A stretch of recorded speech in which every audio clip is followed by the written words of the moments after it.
Hello friends, welcome to my YouTube channel struggle with देव।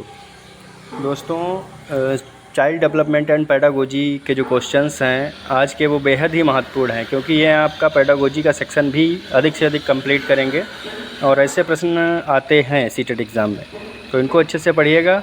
परीक्षा आ रही है और परीक्षा अगर पहाड़ है तो तुम भी मांझी हो, इस बार तोड़ोगे और नहीं तोड़ोगे तो इसको छोड़ोगे नहीं जब तक नहीं तोड़ोगे। समझ में आया ना? चलिए देखते हैं।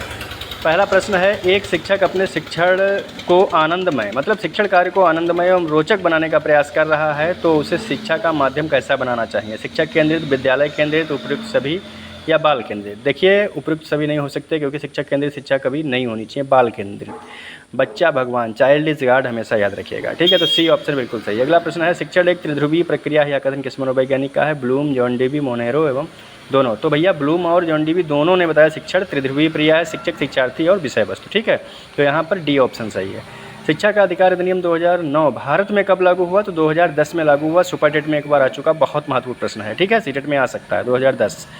अगला प्रश्न है, विशिष्ट से सामान्य की ओर किस शिक्षण विधि का महत्वपूर्ण उदाहरण है या तथ्य है? विशिष्ट से सामान्य की ओर, विशिष्ट मतलब मेहमान आया, विशिष्ट आगमन हुआ मेहमान का, तो आगमन विधि, ए ऑप्शन बिल्कुल सही है। अगला प्रश्न है, सुनील एक छोटा बालक है, जब वह पहली बार विद्यालय जाता है तो वह शिक्षक के प्रश्नों का जवाब भी नहीं देता है, अर्थात वह बहुत कम बोलता है, यदि बोलता भी है तो बहुत हिचकिचाहट के साथ बोलता है। सुनील को बोलने के में समस्या क्यों हो रही है? पहला ऑप्शन, शायद विद्यालय बहुत बड़ा है, बिल्कुल नहीं।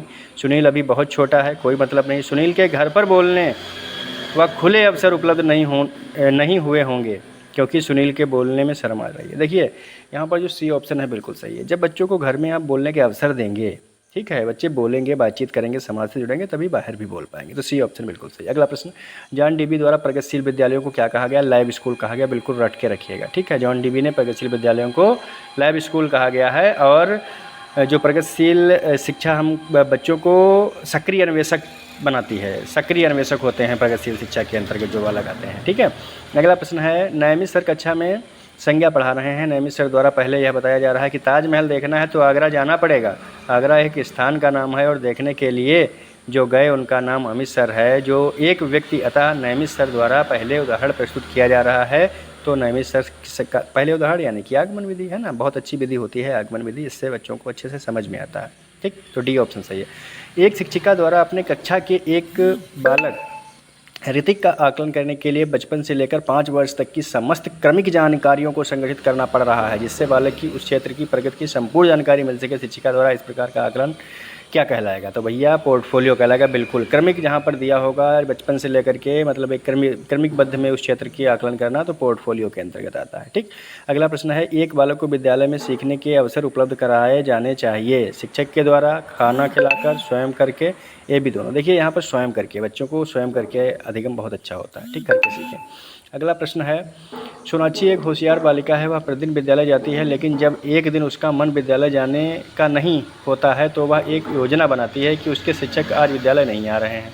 यह बात सोनाक्षी अपने घर में योजना के बाद रखती है। यह योजना विधि में समस्याओं को वास्तविक रूप दिया जाता है, जैसा आज सोनाक्षी ने किया। अतः इस योजना विधि के जनक है योजना किल पैट्रिक, बी ऑप्शन, ये हम बता चुके हैं। ठीक है, क्या इसकी ट्रिक है सब बता चुके हैं, तो बी ऑप्शन बिल्कुल सही है। अगला प्रश्न, निम्नलिखित में से कौन सी प्रगतिशील शिक्षा की व्यवस्था है? बार बार ली जाने वाली परीक्षाएं, बिल्कुल नहीं।